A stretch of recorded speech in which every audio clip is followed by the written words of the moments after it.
Assalamualaikum warahmatullahi wabarakatuh. Perkenalkan, nama saya Damian Ghafari dan ini adalah proposal project dari pengembangan sistem informasi manajemen toko Kelontong. Kelontong ini berbasis aplikasi mobile dan di sini bisa kita mulai dari pendahuluan. Untuk latar belakang itu, kita karena toko kelontong itu sudah banyak di Indonesia dan menyebar luas ya, bahkan di tempat-tempat terpencil pun sudah pasti ada tempat toko kelontong ini. Nah, saya punya ide untuk membuat sebuah aplikasi yang bisa memudahkan manajemen toko kelontong untuk pemiliknya. Nah, ya seperti yang tuliskan di maksud dan tujuan, untuk membantu pemilik toko dalam menjalankan usahanya. Pemilik toko dapat menghitung belanjaan pelanggan, mengecek status produk yang dijual seperti stok, harga, dan lain-lain. Selain itu juga bisa melihat pencatatan pendapatan dan pengeluaran selama 1 bulan. Dan semoga dengan aplikasi ini dapat menambah efisiensi pemilik toko kelontong dalam menjual usahanya. Oke, selanjutnya adalah pembahasan deskripsi bisnis. Toko kelontong ini merupakan sebuah usaha bisnis, usaha mikro kecil menengah atau UMKM yang dulunya pernah jadi tulang punggung ekonomi Indonesia pada krisis 1989. Salah satu toko kelontong yang saya tahu ya adalah punya keluarga saya, itu toko Afif yang ada di Belitung sana. Oke, visi dan misi adalah mengembangkan aplikasi yang dapat mengajukan bisnis UMKM toko kelontong serta menciptakan lapangan pekerjaan yang baru untuk pengembang aplikasi. Untuk misinya itu meningkatkan efisiensi proses bisnis toko kelontong dan menambah pengalaman sebagai pengembang aplikasi berbasis mobile dan menciptakan lapangan pekerjaan baru. Oke, selanjutnya adalah analisis pasar. Itu kami targetnya segmentasi pasarnya itu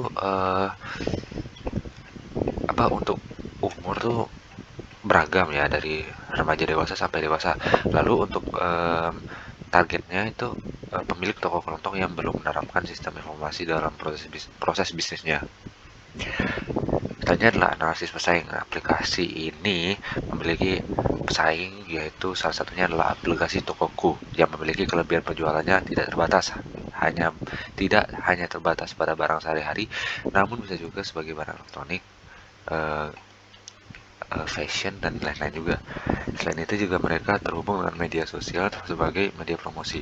Kekurangannya itu mereka hanya terbatas pada penjualan saja. Mereka tidak seperti pencatatan per bulan atau apa, itu mereka sepertinya tidak ada, karena saya belum pernah juga mencoba aplikasinya. Oke, selanjutnya adalah saingan untuk toko kelontongnya, yaitu adalah Alfamart dan Indomaret. Yang mana kelebihan dari kedua ini itu bisnisnya sudah terorganisir dengan baik, manajemennya juga sudah sangat uh, sangat kokoh.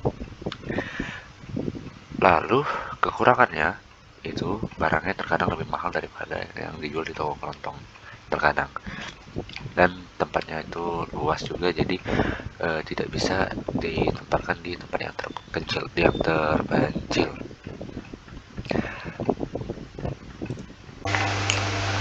Oke, selanjutnya itu adalah analisis SWOT. Dari strength atau kekuatan itu lebih mudah dalam manajemen toko seperti kasir, info barang, dan laporan pencatatan yang akan mempermudah dalam penentuan keputusan. Selanjutnya adalah ringan dan mudah dipakai. Nah, untuk weakness, beberapa fitur yang ada tuh belum bisa dipakai untuk sementara. Database masih lokal sehingga memungkinkan untuk terjadinya kehilangan data atau data gagal tersimpan. Untuk opportunity, banyak pemilik toko yang belum memiliki sistem manajemen yang optimal sehingga banyak calon pelanggan. Dan belum banyak juga saingan aplikasinya. Untuk trend, karena fitur masih kurang, banyak yang terlalu simpel, karena fitur masih kurang banyak dan terlalu simpel, kemungkinan ada aplikasi yang dapat memberikan layanan yang lebih baik daripada aplikasi yang sedang kami buat ini. Nah, selanjutnya itu pemilik toko tidak mengerti cara menggunakan aplikasi sehingga mereka tidak jadi untuk menggunakan aplikasinya. Itu juga salah satu masalah yang cukup fatal.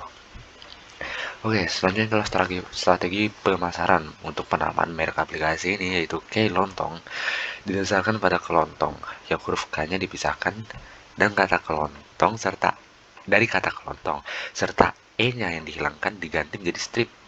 Untuk logo aplikasi itu diusulkan dengan bentuk bentuk huruf K, terus di sampingnya itu ada logo lontongnya, ada gambar lontong.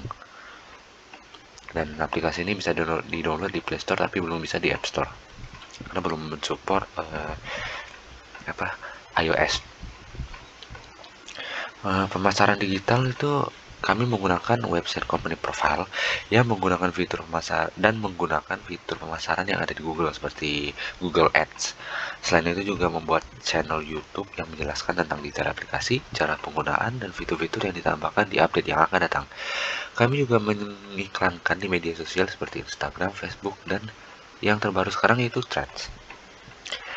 Untuk rencana pengembangan aplikasi itu kami akan melakukan peningkatan kinerja aplikasi menjadi lebih cepat dan juga beberapa penambahan fitur baru yang belum ada sebelumnya. Misalnya, fitur pencatatan yang awalnya hanya pengeluaran dan pemasukan dari penjualan toko dan pembelian stok akan ada tambahan pengeluaran pribadi yang uangnya berasal dari dana toko. Selain itu, juga pengembangan fitur kategorisasi stok barang. Pengguna bisa menambahkan kategori sendiri sesuai dengan kebutuhan mereka. Mereka juga bisa melihat barang sesuai dengan kategorinya. Nah, untuk memastikan kualitas aplikasi yang akan dilakukan pengujian user acceptance testing atau UAT ya. Kami membuat rencana UAT yang berisi tentang pengujian beberapa fitur seperti penyimpanan data penjualan dan penambahan stok barang. Setelah itu, kami memberi instruksi tentang penggunaan fitur tersebut. Setelah itu, kami memberikan semacam fitur beta testing kepada konsumen atau user kami, dan data dari beta test tersebut nantinya digunakan pada matriks pengujian. Saat semua proses itu telah berhasil, selanjutnya akan diverifikasi untuk menentukan fitur mana yang berhasil, gagal, atau tidak melakukan yang semestinya. Ya, seperti gagal lah. Rencana operasional itu pertama kita lihat dari struktur organisasinya dulu. Ada ketua project, bagian desain, pemasaran, dan bagian app development. Nah, ketua project ini yang merekrut ketiga bagian ini dan mengawasi kinerjanya mereka serta memberikan arahan. Bagian desain itu terdiri dari UI UX dari aplikasi dan website pemasaran. Terus bagian pemasaran itu mengurus website pemasarannya dan mengurus tentang periklan di media sosial dan admin di channel YouTube. Untuk bagian app development itu tim yang membangun aplikasi dan melakukan maintenance terhadap aplikasi apabila terjadi kesalahan. Berdasarkan struktur organisasi di atas, maka beberapa sumber daya yang dibutuhkan adalah sekelompok tim yang memiliki pengalaman dalam mendesain UI dan UX baik itu untuk perangkat mobile maupun web. Sekelompok tim yang berpengalaman dalam bidang pemasaran seperti digital marketing dan sosial media analis. Di sini juga butuh orang-orang yang sudah terbiasa untuk editing video dan foto serta terbiasa dengan dunia konten marketing di kanal YouTube. Lalu selanjutnya adalah sekelompok tim yang sudah berpengalaman dalam pengembangan aplikasi mobile dan paham tentang pengujian sistem agar dapat diterapkan dalam maintenance aplikasi. Selanjutnya adalah sebuah golongan untuk sebuah gedung untuk kantor, komputer dengan spesifikasi menengah ke atas, dan komputer server untuk menyimpan data. Keberlangsungan aplikasinya gitu kami akan mengupdate setidaknya 2 bulan sekali secara berkala untuk update-nya. Pertama tuh kami akan mengupdate fitur-fitur yang sebelumnya belum ada atau belum tersinkronisasi dengan fungsi lainnya. Setelah semua fitur telah aman dan lengkap, selanjutnya kami akan mengupdate kinerja aplikasi dan jika ada bug atau kesalahan dari aplikasi akan diperbaiki saat update tersebut. Beberapa risiko yang akan didapati dalam pengembangan aplikasi ini atau kesuksesan dalam aplikasi ini adalah adanya pesaing yang memiliki ide yang sama namun sudah mematenkan produknya terlebih dahulu sehingga kami harus merombak lagi ide kami. Pemilik toko kelontong tidak mau atau tidak dapat menggunakan aplikasi, kemudian kemungkinan biaya operasional terlalu besar, kehilangan data pengembangan. Untuk mencegahnya itu kami ada beberapa mitigasi, yaitu terus mengupdate berita terkait aplikasi manajemen toko supaya bisa menggunakan sebagai referensi aplikasi mana yang sudah memiliki ide yang sama. Dengan begini, kita bisa tahu mana yang sudah mirip dengan yang ada di ide pengembangan kita, mana yang belum. Jadi bisa menyesuaikan dan kami bisa membangun aplikasi sesuai dengan yang diinginkan. Lalu ada menambahkan sistem tutorial aplikasi untuk mengedukasi pemilik toko kelontong tentang fungsi dan layanan yang bisa diberikan oleh aplikasi kami. Tidak banyak merekrut pegawai karena proyek ini bisa dibilang simple dan tidak perlu banyak anggota, lalu menerapkan keamanan yang kuat pada server atau menyimpan backup secara berkala di komputer atau laptop pribadi. Untuk rencana pelaksanaannya bisa dilihat di sini. Perancangan ide kami mulai pada bulan Agustus, perekrutan anggota dari Agustus sampai September, survei kebutuhan pengguna itu bulan September, pengamanan aplikasi akan dilakukan dari bulan Oktober sampai Mei 2024, beta testing kita akan lakukan pada Januari 2024 sampai Februari 2024, evaluasi kami akan lakukan pada Maret 2024 sampai Mei 2024, dan rilis aplikasi akan dilakukan pada Juni 2024. Oke, aplikasi yang akan dibangun ini pastinya akan memiliki potensi yang cukup tinggi di masa depan. Mengingat bahwa toko-toko kelontong juga semakin banyak dan mereka juga dengan aplikasi ini juga bisa membantu mereka dalam memanajemen toko-toko kelontong mereka. Untuk lebih lanjut, bisa hubungi kontak di bawah ini, yaitu ini nomor telepon dan email saya. Oke, sekarang kita lanjut ke bagian kita review aplikasi. Kita akan review aplikasinya. Oke, on to the next slide. Oke, berikut adalah aplikasi. Ini adalah aplikasi yang prototipe aplikasi yang kami buat. Bisa dilihat ada beberapa menu, ada beberapa tombol menu, yaitu pertama adalah kasir. Kita lihat dulu.